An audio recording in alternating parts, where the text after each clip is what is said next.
আখিরাতের সর্বোচ্চ কামিয়াবি আল্লাহ পাক দান করেন। কামিল ঈমান, কামিল দ্বীনি জিন্দেগি আল্লাহ তাআলা নসিব করেন।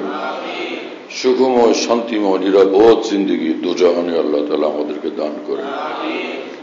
কুরআনে কারীমে মহান রব্বুল আলামিন বলেন, বহু লোক এরকম আছে যে আল্লাহকে বাদ দিয়া অন্যদেরকে মাবুদ বানায়, আল্লাহ পাকের সঙ্গে শরীক বানায়।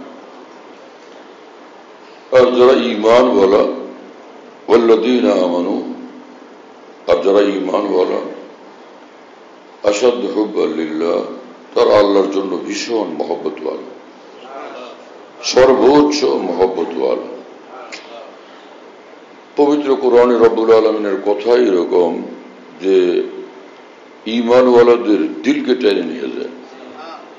ঈমান ওয়ালার অন্তরকে কোরআনের এক এক কথা, আল্লাহ পাকের এক এক কথা ভীষণ ভাবে আকৃষ্ট করে, আল্লাহর দিকে টেনে নিয়ে যায়। ওয়াল্লাযীনা আমানু আশাদ্দু হুব্বান লিল্লাহ, যারা ঈমানওয়ালা তারা আল্লাহ পাকের জন্য সর্বোচ্চ মহব্বতওয়ালা, ভীষণ থেকে ভীষণ মহব্বতওয়ালা। এই কথা বললেন রব্বুল আলামিন কোরআনে কারীমের মধ্যে।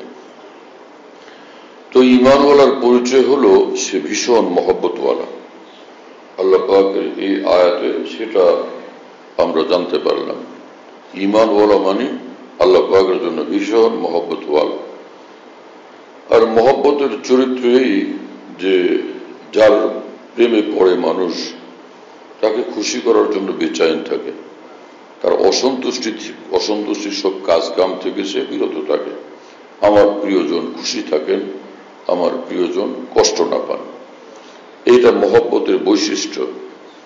এই আয়াত পাক থেকে তাহলে এটা স্পষ্ট হলো যে আমাদের দায়িত্ব হবে, কর্তব্য হবে দিন রাত ঈমানের যে সিফত, গুণ, বৈশিষ্ট্য, যে আল্লাহকে রাজি রাখা, একান্ত প্রিয়জন মহান আল্লাহকে রাজি রাখা, খুশি রাখা, কখনো তাকে নারাজ না করা। কোন মানুষের প্রিয়জন যদি অসন্তুষ্ট হয় তো সেই মানুষ পেরেশান হয়, অস্থির হয় এবং তাকে খুশি করার জন্য নানান পন্থা পদ্ধতি অবলম্বন করে, তার কাছে ভুল স্বীকার করে, ত্রুটি স্বীকার করে, ক্ষমা চায় এবং ভালোবাসার নতুন প্রমাণাদি সে পেশ করে, যার দ্বারা সে এটা মানতে পারে যে না, সত্যি সে আমার প্রতি অনেক মহব্বত রাখে। ভুল হয়ে গেছে, ভুল হয়ে গেছে, কিন্তু আসলে সে আমারই। তো রব্বুল আলামিন কোরআনে কারীমে বলেন যে যারা ঈমানওয়ালা তাদের যদি ভুল ত্রুটি হয়ে যায় তো তাদের কাজ হলো আমার কাছে ভুল স্বীকার করা, অনুতপ্ত হওয়া, লজ্জিত হওয়া, শর্মিন্দা হওয়া, এখন কিছু ভালো কাজ করে আমাকে দেখানো।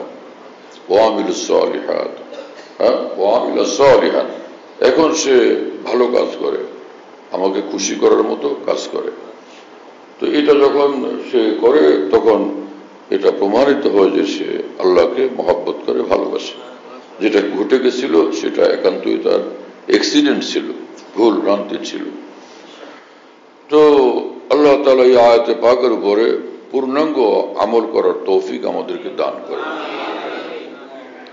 কোরআনে কারীমে মহান রব্বুল আলামিন পরিষ্কার বলে দিয়েছেন এই কথা, ইন্নান নাফসা লাআম্মারাতুম বিসসু, তোমরা তো চাও আমাকে ভালোবাসবে, কিন্তু পরীক্ষামূলক ভাবে তোমাদের ভিতরে যে একটা নফস নামক শক্তি আমি দিয়ে রাখছি, ওর কাজ হলো দিনরাত আম্মারা বিসসু, শুধুই খারাপের প্রতি অসংখ্য প্ররোচনা দাতা। সে কেবলই খারাপ কাজের প্রতি প্ররোচনা দাতা, নানান রকমের নষ্টামের দিকে সে তোমাদেরকে উৎসাহিত করতে থাকবে সর্বদা। তোমাদের কাজ হলো আনিবু ইলা রব্বিকুম, তোমরা তোমাদের রব আল্লাহর দিকে ছুটো, আল্লাহর দিকে মুতাওয়াজ্জে থাকো। তোমাদের কাজে তোমরা আল্লাহর দিকে মুতাওয়াজ্জে থাকবে। তো ফেরেশতাদেরকে শয়তান তো কোনো ধোঁকা দেয় না, ফেরেশতাদের সঙ্গে শয়তানের কোনো কাজ কাম নেই, কারণ ফেরেশতারা একদমই নূরের তৈরি। নূরের তৈরি হওয়ার কারণে তাদের মধ্যে কোনো অন্যায় অনাচারের প্রতি বিন্দুমাত্র কোনো আগ্রহ একদম নাই। আর মানুষ হলো যে আগুন পানি মাটি ইত্যাদির দ্বারা তৈরি। আর এই আগুন পানি মাটি প্রত্যেকটার এক একটা নিজস্ব চরিত্র আছে, বৈশিষ্ট্য আছে, সেগুলোর প্রভাব মানুষের মধ্যে আছে। সেই মূল মেটেরিয়ালস, মূল যে উপাদানগুলোর দ্বারা মানুষের সৃষ্টি, ওগুলোর বৈশিষ্ট্যাবলীর প্রভাবেই মানুষের মধ্যে অহংকার পয়দা হলো, যেটা আগুনের থেকে আসছে। ওর ভিতরে সে বখিলি পয়দা, কৃপণতা পয়দা হলো, যেটা মাটির থেকে আসছে। কি কথা বোঝেন নাই? নিজের সুখ্যাতি সে চায়, যেটা পানির থেকে আসছে। পানির এক জায়গায় ফেলে দিলে এক জায়গায় থাকবে থোড়াই, চতুর্দিকে ছড়াই যাবে। ওই পানিও আমাদের যে মূল সৃষ্টির উপাদান, ওইটা আমাদের মধ্যে আছে। সেজন্য খালি আমার নাম হোক, আমার সুনাম হোক, সবাই আমার প্রশংসা করুক, থ্যাংক ইউ ভেরি মাচ বলুক, ধন্যবাদ বলুক, হ্যাঁ, এইসব ঝামেলা এগুলো ফেরেশতাদের মধ্যে একদম নাই। আর বাতাস, সে তো সারা দুনিয়াকে ঘিরে রাখে। এটাও মানুষের সৃষ্টির যে মূল উপাদানগুলো, তার মধ্যে একটা বাতাস। তো সেটা সে বাতাস চায় যে কোনো জায়গা আমার প্রভাবের বাইরে না থাকুক, সবটা আমার প্রভাবের অধীন থাকুক। কোন জায়গায় খালি আছে তার বাতাসের প্রভাবের বাইরে কোনো জায়গা আছে? নাই। তো মানুষের মধ্যে এটা একটা এই চরিত্র, এই প্রকৃতি, যে সে চায় যে আমি সকলের উপর প্রভাব বিস্তারকারী থাকি। এই চার জিনিসের চার রকমের প্রভাব না, এগুলোর একটাও ফেরেশতাদের মধ্যে নেই, একটাও ফেরেশতাদের মধ্যে নাই। যার কারণে ফেরেশতারা ফেরেশতা ফ্রেশ। কিন্তু আমরা এই সব চার উপাদানের সৃষ্ট মানুষ, আমরা নো ফ্রেশ, আমরা ফ্রেশ না। আমাদের কাজ কি? আল্লাহ পাক বলছেন কোরআনে কারিমে যে নফস তোমাদেরকে অন্যায় কাজের প্রতি কেবলই প্ররোচনা দিবে, সেদিকে খারাপ নষ্টামের দিকে তোমাদেরকে কেবলই উৎসাহিত করতে থাকবে। তোমাদের দায়িত্ব এবং কর্তব্য হলো যে যারা ঈমানওয়ালা সব নূরের হালতে থাকবে। তোমরা নিজেরা নূরের হালত তৈরি করবে, নূরের হালতের মধ্যে থাকবে। ফেরেশতা নূরের সৃষ্টি, আর তোমরা হলো এই সব জিনিস, মাটি পানির তৈরি, নূতফার তৈরি মানুষ। তোমাদের কাজ হলো যে নিজেদেরকে নূরের আমলের মধ্যে রাখবে, নূরওয়ালা আমল। ঈমান নূর, নামাজ নূর, সিজদা নূর, উযু নূর, কোরআনে কারিমের তেলাওয়াত নূর, আল্লাহ পাকের জিকির নূর, দ্বীনের কথা নূর, লা ইলাহা ইল্লাল্লাহ পুরোটা নূরই নূর। নামাজ শুরু থেকে শেষ পর্যন্ত শুধু নূরই নূর। সুবহানাল্লাহ নূর, আলহামদুলিল্লাহ নূর, আল্লাহু আকবার নূর, লা ইলাহা ইল্লাল্লাহ নূর, দুরূদ শরীফ নূর, ইস্তিগফার নূর। এই সকল যত আমল আছে, এর যেটার মধ্যেই তুমি মশগুল থাকবে, তুমি নূরের মধ্যে আছো। তো এই যে মানুষ যেভাবে নিজেকে নূরের মধ্যে রাখে, নূরের আমলের মধ্যে রাখে, এই কারণে এই মানুষ ফেরেশতার চেয়ে ঊর্ধ্বের মর্তবাওয়ালা হয়ে যায়। আজমালায় বাহরাদারি ওয়াজবাহায় নিজাম বুগজার আজ হাজে বাহায় কাজমালায় বুগজারি। আউলিয়া বুজুর্গান উলামায়ে দ্বীন যে কথা বলেন, কোরআন সুন্নাহর যে শিক্ষা এবং ব্যাখ্যা, সেটার আলোকেই তারা মানুষের সামনে আল্লাহর দ্বীনের কথা বলেন। এই বুজুর্গ বলছেন যে তোমার মধ্যে ফেরেশতার বৈশিষ্ট্যও আছে, ফেরেশতাদের চরিত্রের প্রভাবও আছে। ওয়াজবাহায় নিজাম, পশুর চরিত্রের প্রভাব প্রতিক্রিয়াও তোমার মধ্যে আছে। দুইটার মিক্স তুমি, ভালো মন্দের মিশ্রণ তুমি। তোমার ভিতরে দুইটা শক্তি বিদ্যমান। নফস তোমাকে খারাপ কাজের দিকে টানে, আবার একই সময় ভালো কাজের দিকে তোমার মন ঝুঁকে। এই যে দস্তাদস্তি, টানাটানি, এই অবস্থার মধ্যে তোমার সারাটা জীবন কাটবে। বৌজারাজ হাজে বাহায় কাজমালায় বুগজারি, এই পশুর মতো লাগামহীন জীবনটা যদি তুমি ত্যাগ করে দিতে পারো, নিশ্চিত যে তুমি ফেরেশতার চেয়ে ঊর্ধ্বে পৌঁছে যাবে। তখন ফেরেশতারা ঈর্ষা করে, নূরের তৈরি হয়ে কতটুকু আগালাম, আর এরা নুতফার তৈরি, মাটির তৈরি, পানির তৈরি হইয়া, আগুনের তৈরি, বাতাসের তৈরি হইয়া এরা কোথায় গিয়ে পৌঁছল? হ্যাঁ, রাসূলুল্লাহ সাল্লাল্লাহু আলাইহি ওয়াসাল্লাম বলেন, একবার ফেরেশতারা যখন দেখলেন যে আল্লাহ পাক এই পৃথিবীর জমিন সৃষ্টি করছেন, শুধু জমিন, পুরোটা এই পৃথিবীর জমিন সৃষ্টি করছেন, সমগ্র পৃথিবীর এই জমিন, এই ভূমি একদমই ডগমগ করতে থাকছে। হ্যাঁ, একবার মানে কাঁপতে থাকছে, ভীষণ ভাবে কম্পিত হইতে থাকছে, একবার ঢেউর মতো এদিক যায় তো এদিক যায়, অস্থিরতা ছিল, পুরা অস্থির ছিল এই পৃথিবীর ভূমিটা।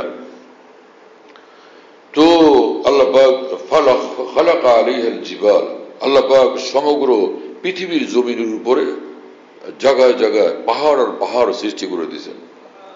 ফাসাকানাত, তখন এই পৃথিবীর জমিন স্থির হয়ে গেছে, তার কম্পন থেমে গেছে।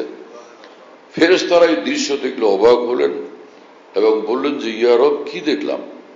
হ্যাঁ, হাল মিন খালকিকা আসাদ্দু মিনাল জিবাল, যে আপনার এই সৃষ্টির মধ্যে পাহাড়ের চেয়ে শক্তিশালী কিছু আছে।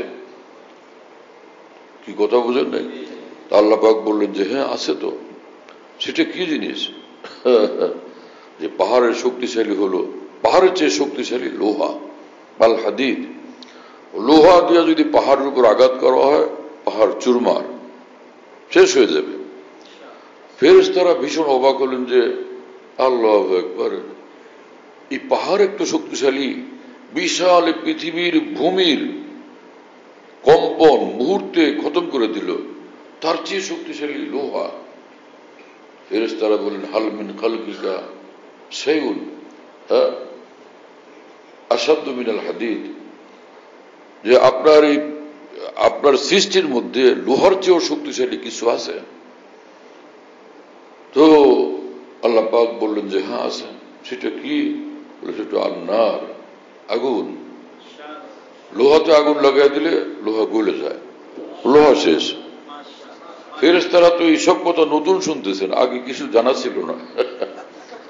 তো তাদের আরো তাআজ্জুব লাগলো যে কি ব্যাপার শুনলাম এগুলি, যে পাহাড়ের চেয়ে শক্তিশালী লোহা, লোহার চেয়ে শক্তিশালী আগুন। তো বললেন যে হাল মিনকা খালকিকা শাইউন আসাদ্দু মিনান নার, আগুনের চেয়েও শক্তিশালী কিছু আছে আপনার সৃষ্টির মধ্যে? বলে হ্যাঁ সেটা তো আছে। সেটা কি? আল মা, এটা হলো পানি। আগুন যতই ভয়ঙ্কর হোক, পানি ঢেলে দাও, আগুন শেষ, আগুনের সব দাপট শেষ। ফেরেশতারা আরো অবাক হলেন, তখন বললেন যে আল মিন খালকিকা শাইউন আসাদ্দু মিনাল মা, পানির চেয়েও শক্তিশালী কিছু আছে? বল হ্যাঁ। সেটা কি? আর রি, সেটা হলো বাতাস। যে বাতাস ছুটলো, পানিকে কোথা থেকে কোথা নিয়ে পৌঁছে দিল। বুড়ি ভাবছে বঙ্গোপসাগরের পানি সারা দুনিয়াতে পৌঁছে গেল মুহূর্তের মধ্যে, দেশ দুনিয়া সয়লাব হয়ে গেল এই সাগরের পানির দ্বারা। তো পানিকে যে পরিচালনা করে, পানির উপরে এত ভীষণ ভাবে প্রভাব বিস্তারকারী, সেটা হলো বাতাস। তো ফেরেশতাদের তো মানে বিস্ময়ের কোনো সীমা নাই, একটার চেয়ে আরেকটা মাখলুক শক্তিশালী। আল্লাহু আকবার। তখন ফেরেশতারা বললেন যে হে আল্লাহ, এই কি শুনলাম? সর্বশেষ যে জানতে পারলাম বাতাস সবচেয়ে শক্তিশালী, সবচেয়ে বেশি প্রভাবশালী, সবচেয়ে বেশি দাপটওয়ালা। তার নেতৃত্ব, তার প্রভাব, তার সক্ষমতা, তার শক্তি সবকিছুর চেয়ে বেশি। হাল মিন খালকিকা শাইউন আসাদ্দু মিনার রিহ, আপনার এই সৃষ্টির মধ্যে এই সবগুলোর পরে যে বাতাস, তার চেয়েও শক্তিশালী কিছু কি আছে? আল্লাহ পাক বললেন যে হ্যাঁ আছে তো। সেটা কি? ইবনু আদম। সেটা হলো ইবনু আদম। হ্যাঁ, আনফাকা মিন শিমালিহি আনফাকা মিন ইয়ামিনিহি, হ্যাঁ, সে নিজের ডান হাতে খরচ করে, যে সেটাকে সে এইভাবে গোপন করে, তার বাম হাত কিছুই জানে না। মানে এইভাবে সে খরচ করে আল্লাহর দ্বীনের জন্য, টাকা পয়সা ধন দৌলত দান করে, সে খবরই নেই, মানে কেউ জানে না, গোপন ভাবে খরচ করে আল্লাহর জন্য। এই যে বান্দা ঈমানওয়ালা, সে এই সব কিছুর চেয়ে বেশি শক্তিশালী। যারা যা কিছু সে পাহাড় পর্বত, লোহা এবং সে আগুন, পানি, বাতাস এবং এর দ্বারা সৃষ্ট যা সবকিছুর সে বেশি পাওয়ারফুল, বেশি দাপটওয়ালা, বেশি প্রভাবশালী, বেশি ক্ষমতা সম্পন্ন এই মানুষ। কি অর্থ হলো যে সবকিছুর মধ্যে যা ক্ষমতা, ক্রিয়া, শক্তি, প্রভাব, ঈমান তাকে এর চেয়ে ক্ষমতা সম্পন্ন বানায় দেয়। আল্লাহর মহব্বত তাকে এর চেয়ে বেশি ক্ষমতা সম্পন্ন বানায় দেয়। তাওহীদ তাকে এর চেয়ে বেশি ক্ষমতা সম্পন্ন বানায় দেয়। এবং নেক আমল, দ্বীনি জিন্দেগি, দ্বীনের উপর আমল, এর চেয়ে তাকে বেশি ক্ষমতা সম্পন্ন বানায় দেয়। তার মানে এক ঈমানওয়ালার ক্ষমতা, পাওয়ার, সম্মান, মর্যাদা সবকিছুর ঊর্ধ্বে। এক হাদিস শরীফ মনে পড়লো, রাসূলুল্লাহ সাল্লাল্লাহু তাআলা আলাইহি ওয়াসাল্লাম একবার কাবা শরীফের সামনে, এবং রাসূলুল্লাহ সাল্লাল্লাহু আলাইহি ওয়াসাল্লাম কাবাকে লক্ষ্য করে বললেন, হে কাবা, আমি জানি তুমি আযামু হুরমাতান, তোমার বিশাল মর্যাদা, অনেক ঊর্ধ্বে তোমার মর্যাদা, কিন্তু সেই সঙ্গে আমি এটাও জানি একজন কামেল ঈমানওয়ালা তোমার চেয়ে অনেক ঊর্ধ্বের মর্যাদাওয়ালা।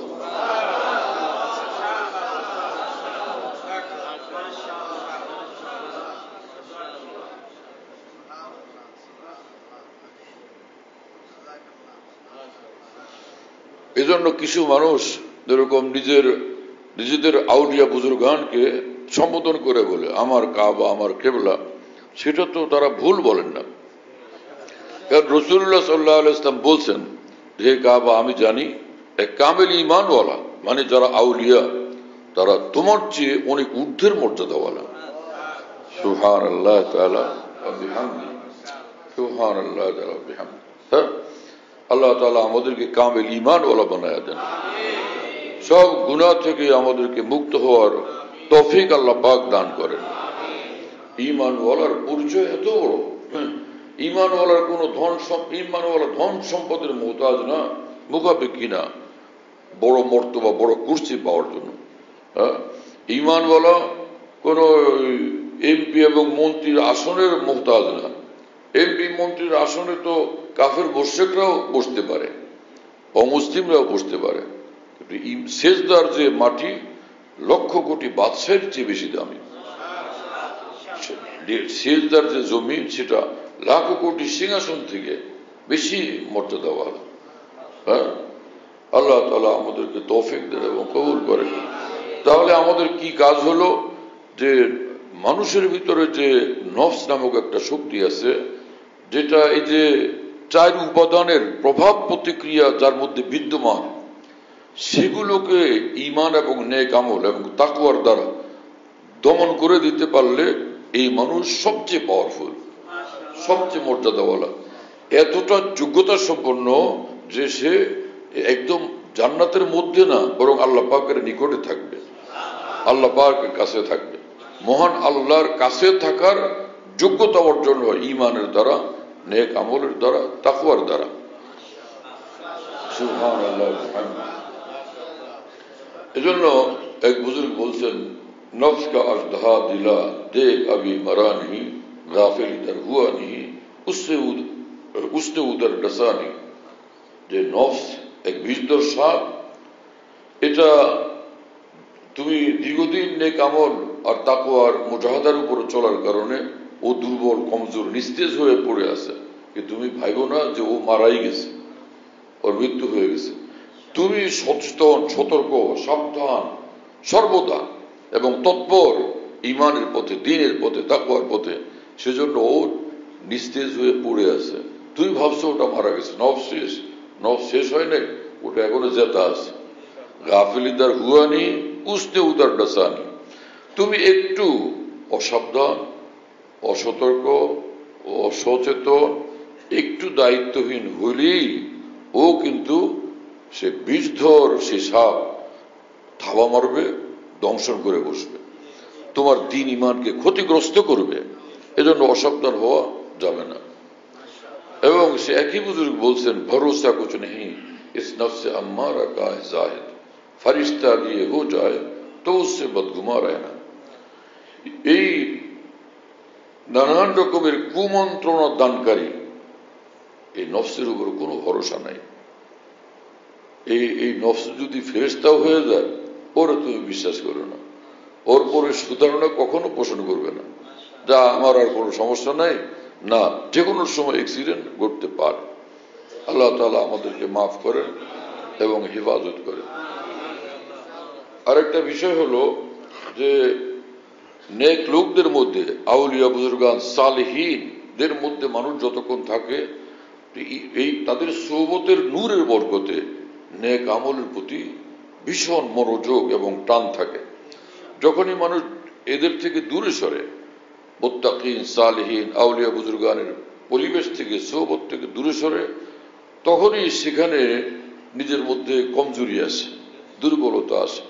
ইমানি শক্তি যে স্তরে ছিল সেটা তখন আর থাকে না। সোহবতের থেকে দূরত্ব পয়দা হলেই তখন তার ইমানি শক্তিটা আগের মতো এরকম সতেজ এবং শক্তিশালী থাকে না, হ্যাঁ, কমজোর এবং দুর্বল হয়। তাহলে কি করা চাই? সোহবতের মধ্যে যখন ইমানের এত পাওয়ার এবং ক্ষমতা এবং শক্তি এবং প্রভাব, তাহলে বেশি বেশি আহলুল্লাহ কামেল ঈমানওয়ালাদের সঙ্গে উঠা বসা করা চাই। হ্যাঁ, তো সারাদিন কি এক জায়গায় বসে থাকা যাবে? আমাদের কাজকর্ম আছে না পৃথিবীব্যাপী, তো সেখানে কি করব? নিজেরা সচেতন থাকতে হবে, সতর্ক থাকতে হবে, সাবধান থাকতে হবে, হ্যাঁ, খেয়াল রাখতে হবে এবং মুজাহাদা করতে হবে। কথা বুঝতেছেন? সাহাবায়ে কেরাম রাদিয়াল্লাহু তাআলা আনহু বলতেন, ইয়া রাসূলুল্লাহ, যতক্ষণ আপনার এখানে থাকি, আমাদের এইরকম নূরের মধ্যে থাকি, কোন দুনিয়ার কোনো কিছুর প্রতি কোনো খেয়াল থাকে না। আর খেয়াল দোস্ত আর বেগানা সাজে মা সিওয়া ইস ভরি মাহফিল মে তুনে মুঝকো তনহা কর দিয়া। সমস্ত খেয়াল ইমানের দ্বারা যে আল্লাহর মহব্বতের এক খেয়াল, এক চেতনা ভিতরে জাগ্রত থাকে, সেই ইমানি চেতনা এবং আল্লাহর প্রতি মহব্বতের টান সমস্ত সারা পৃথিবীর সব খেয়াল চিন্তা ভাবনাকে একদম খতম করে দেয়। কিন্তু যখন আপনার নিকট থেকে দূরে চলে যায়, তখন আমাদের এই হালত থাকে না। রাসূলুল্লাহ সাল্লাল্লাহু আলাইহি ওয়াসাল্লাম বললেন, শোনো, আমার কাছে থাকা অবস্থায় যে হালত থাকে, ইমানি যে হালত থাকে, যে কাইফিয়ত থাকে, সর্ব অবস্থাতে যদি এই হালত থাকতো, রাস্তার মধ্যে রাস্তায় রাস্তায় ফেরেশতারা তোমাদের সঙ্গে মুসাফা করতে থাকতো। যে আল্লাহ কি এগুলো মানুষ, হ্যাঁ, কি মানুষ! ফেরেশতারা মনে করতো এই বুজুর্গানদের সঙ্গে মুসাফায় ব্যস্ত থাকে, এদের বরকত হাসিল করি, এমন অবস্থা হইতো। কিন্তু এমনটা হবে না, বরং কখনো এরকম, কখনো সেই রকম। কিন্তু তোমার কাজ হলো ইমানের দায়িত্ব নিয়ে, ইমানের চেতনা নিয়ে, ইমানের জাগৃতি নিয়ে सर्वत्र चलते থাকা। हम जहां जाते हैं तेरा फसाना छेड़ देते हैं, कोई महफिल हो तेरा रंगे महफिल देख लेते हैं। যেখানেই যাই আমি আল্লাহর কথা ভাবি, আল্লাহর কথা বলি, আল্লাহর কথার উপরে চলি। এইভাবে আমাদেরকে চলতে হবে। হ্যাঁ, আল্লাহ পাক জাল্লা জালালুহু ওয়া মানওয়ালু আমাদেরকে তৌফিক দেন এবং কবুল করেন। এক বুজুর্গ ছিলেন, এক তো বড় আলেমে দ্বীন মুহাদ্দিস ইমাম ছিলেন ইমাম তিরমিজি। আরেকজন ওই তিরমিজি নামে ছিলেন হাকিম তিরমিজি। হাকিম তিরমিজি বহুত বড় বুজুর্গ ছিলেন, বহুত বড় আল্লাহ আলেম হওয়ার পাশাপাশি বড় বুজুর্গ ছিলেন। ছোটবেলা থেকে গুনাহ একটাও করেন নাই, সব গুনাহ থেকে আলোক। একদিন এক পরমা সুন্দরী তরুণী যাইতেছিল, তো অনিচ্ছাকৃত নজর পড়লে নজরটা সরাই আনিছেন। রাসূলুল্লাহ সাল্লাল্লাহু আলাইহি ওয়াসাল্লাম বলছেন, ইয়া আলী লা তুতমিন নজরাতা আন নজরাতা ফাইন্না লাকাল উলা ওয়া লাইসাত লাকাল আখিরা। হ্যাঁ, তো হে আলী, নজর যদি অনিচ্ছাকৃত পড়ে যায়, সেই নজর স্থির রাখো না, প্রথম অনিচ্ছাকৃত নজর মাফ, এরপর এটাকে যদি স্থির রাখো, দেখতেই থাকো, সেটা মাফ নাই। আবার নজর করো, আবার নজর করো। ইচ্ছাকৃত ইচ্ছাকৃত নজর এটা তো অপরাধ, আর অনিচ্ছাকৃত নজর এটা কোন অপরাধ না। এই প্রথমটা তোমার অনিচ্ছাকৃত, সেটার জন্য কোনো জিজ্ঞাসাবাদ নাই। দ্বিতীয় তৃতীয় নজর পড়লে বা আগের নজর স্থির রাখলে সেটা অন্যায়, সেটা অপরাধ। কথা বুঝতেছেন? হাকিম তিরমিজির নজর সরাই নিছেন যখন তিনি গুনাহমুক্ত জীবন নিয়ে বৃদ্ধ হয়ে গেছেন।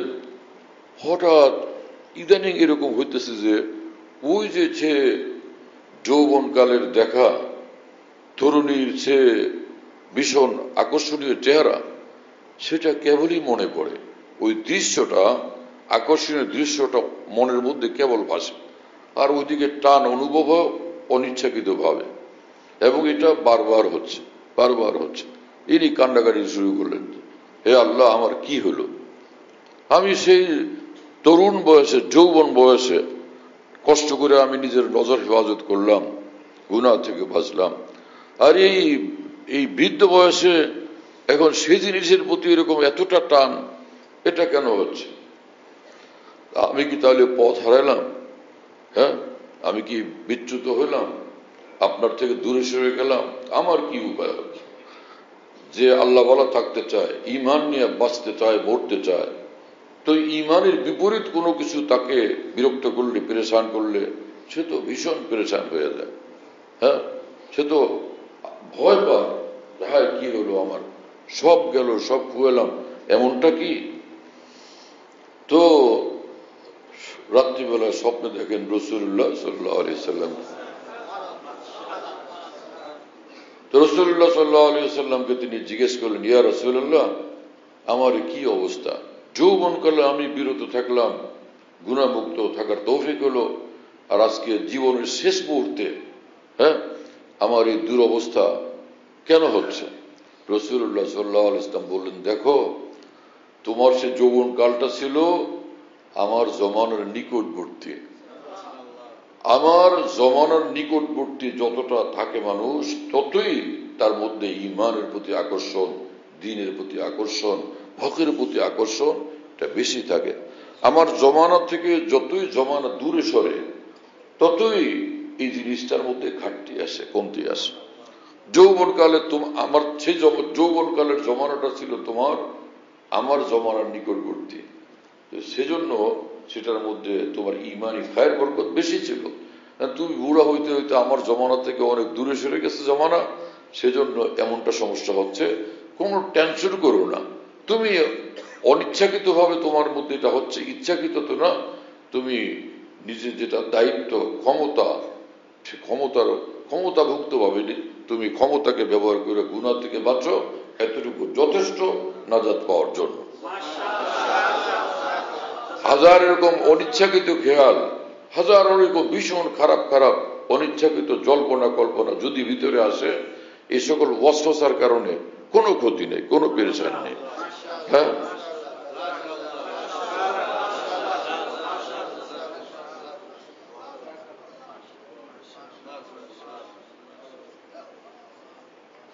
সাহাবায়ে কেরাম রাদিয়াল্লাহু তাআলা আনহুম বলতেন, ইয়া রাসূলুল্লাহ, মনের মধ্যে এইরকম সব আজে বাজে খেয়াল আর খেয়াল আসতে থাকে, সেগুলো মুখে বলার চেয়ে, মুখে প্রকাশ করার চেয়ে আগুনে জ্বলে শেষ হয়ে যাওয়া ভালো।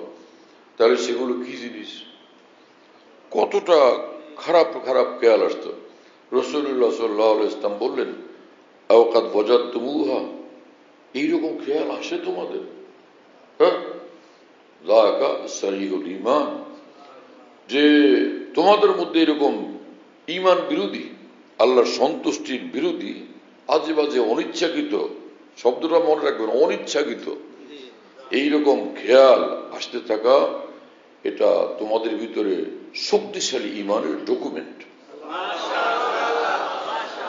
শক্তিশালী ঈমানের এটা ডকুমেন্ট, আলামত। কেন? কারণ যে লোক না খেয়ে ঘরে চিত হয়ে পড়ে আছে, কাপড় নাই, হ্যাঁ, খাবার নাই, দাবার নাই, কিচ্ছু নাই, ডাকাতেরা দল বান্ধা রাত্রিবেলা অন্ধকার রাত্রে অস্ত্র শস্ত্র নিয়ে ওখানে হামলা করে, এই কি আছে বের কর, দে জলদি, বুকে গিয়া বন্দুক ঠেকায়। হ্যাঁ, ওইখানে যায় যেখানে বিপুল অর্থ সম্পদ আছে, টাকা পয়সা আছে, বিপুল পরিমাণে সোনা রূপা আছে, সেখানে গিয়ে ডাকাত হামলা করে, আক্রমণ করে। কাফের মুশরিক যারা, ওইগুলো তো পুরা জাহান্নামী হয়েই যাচ্ছে। এই জন্য ইবলিস শয়তান ও মনে করে যে জাহান্নামী স্যারের কাছে যাওয়ার কোনো দরকার নেই, ঈমানওয়ালা স্যারদের তালাশ করো, ওদেরকে শেষ করো, যার কাছে ঈমান আছে ওরে ধরো, ওরে শেষ করো। ওদেরকে তো ইবলিসে পুরা কবজা নিয়ে নিছে, সেটা নিয়ে আমাদের কোনো আর ঝামেলার দরকার নাই, ওখানে বাহিনী পাঠানোর দরকার নেই। ঈমানওয়ালাদের এসে এরকম ডিস্টার্ব করে। এবং ঈমানওয়ালা নবী রসুলগণ কি ঈমানওয়ালা না? আল্লাহর নবী রসুলগণ সর্বোচ্চ ঈমানওয়ালা। যে যত বেশি ঈমানওয়ালা, শয়তান তারে বেশি তালাশ করে, কারণ ওর কাছে সম্পদ যত বেশি, ডাকাত তারে বেশি তালাশ করে। তো নবী রসুলগণ তো ঈমানের লাইনে সর্বোচ্চ ধন দৌলতওয়ালা, শয়তান সেখানেও যায়, দেখি কিছু করা যায় কিনা। শয়তান রে শয়তান, কি রকম শয়তান চিন্তা করতে পারেন। হ্যাঁ, তো রাসূলুল্লাহ সাল্লাল্লাহু আলাইহি ওয়াসাল্লাম নামাজ পড়তেছিলেন, আবু দাউদ শরীফে হাদিস আছে। তো সে শয়তান আসছে নামাজের মধ্যে, আইসা ডিস্টার্ব করে, নামাজের ডিস্টার্ব করতেছে, এই আগুন দেখায়, এটা দেখায়, সেটা দেখায়, ফালাফালি করে। এই কথা বুঝতেছেন? রাসূলুল্লাহ সাল্লাল্লাহু আলাইহি ওয়াসাল্লামের খুব কষ্ট লাগছে যে ও এই সকল ঝামেলা করে। রাসূল পাক সাল্লাল্লাহু আলাইহি ওয়াসাল্লাম বলেন যে পরে ওরে ধরছিলাম, আমি আটকাইছিলাম, আমি চাইছিলাম কি ওরে খাম্বার সঙ্গে বাঁধে রাখবো, সকালবেলা পোলাপানে আচ্ছা রকম ওরে সাইজ করবে, মদিনার পোলাপানরা ওরে নিয়ে খেলবে টেলবে। পোলাপানে পাগল পাইলে কিরকম হইচই করে, কুত্তা একটা পাইলে, যে কুত্তা একরকম আছে যে একটু ঠান্ডা দিতে শান্ত টাইপের, ওইটারে খালি লাথি মারে বাচ্চারা, আর ও খালি হ্যাঁ করে ঘে ঘে করে, পোলাপান আরো মজা পায়। তো রাসূলুল্লাহ সাল্লাল্লাহু আলাইহি ওয়াসাল্লাম বলেন যে আমি চাচ্ছিলাম যে বেঁধে রাখি খাম্বার সঙ্গে, তো সকালবেলা পোলাপানে ওরে খুব ভালো রকম কিছু উপহার দিবে। কিন্তু আমার মনে পড়লো আমার ভাই সুলাইমান, আল্লাহর নবী ছিলেন আলাইহিস সালাম, তিনি আল্লাহর কাছে বলছিলেন যে রব্বি হাবলি মুলকান লা ইয়ানবাগি লি আহাদিন মিন বাদি, আল্লাহ মুজিজা স্বরূপ আমাকে এমন একটা রাজত্ব দেন, আমার পরে এটা আর কাউকে দিয়েন না, আমার পর আর কাউকে দিয়েন না সেরকম। তো জিনেরা হযরত সুলাইমান আলাইহিস সালামের একদমই অধীন ছিল, সব জিনেরা। কথা বোঝেন না? ওরা খালি কাজ কাম দিলেই শেষ করে ফেলতো জলদি জলদি, জিনদের কাজ দিতেন। আর সুলাইমান আলাইহিস সালাম এই কি সারাদিন ঝামেলা, ডেক বানা, কতগুলি বানাবো, 1000 বানা, এই যে বানান শুরু করে দিল, শেষ করে এসে করলে হুজুর শেষ, সব বানানো হয়ে গেছে, আর কি করবো, বড় ঝামেলা। পরে সুলাইমান আলাইহিস সালাম বলে যে কাজ করো, বিশাল লম্বা খাম্বা বানো, কতগুলো খাম্বা অনেকগুলি বানাইছে, বিশাল অনেক উঁচু লম্বা লম্বা, বানাইতে দিলেই শেষ করে ফেলছে। পরে আয়সা বলে যে হুজুর কাজ শেষ, কাজ কাম শেষ, আমি কি করবো? বলে যে উঠ এবং না, উঠ এবং না, উঠ এবং না, উঠ এবং না। ওরা মনে করছে যে এত ভারী ভারী কাজ করছি, এটা কোনো ব্যাপার না, উঠলাম নামলাম। কিন্তু হযরত সুলাইমান আলাইহিস সালাম বলছেন উঠবি নামবি, উঠবি নামবি, উঠবি নামবি। এই এখন সে গিয়ে ওরা মনে করছে এটা তো সহজ, এটা উঠবো নামবো, উঠবো নামবো, উঠবো নামবো, উঠে নামে উঠে নামে উঠে নামে, শেষই হয় না। আরে হুজুর আমাদের কিন্তু ভালো আটকার গেছে।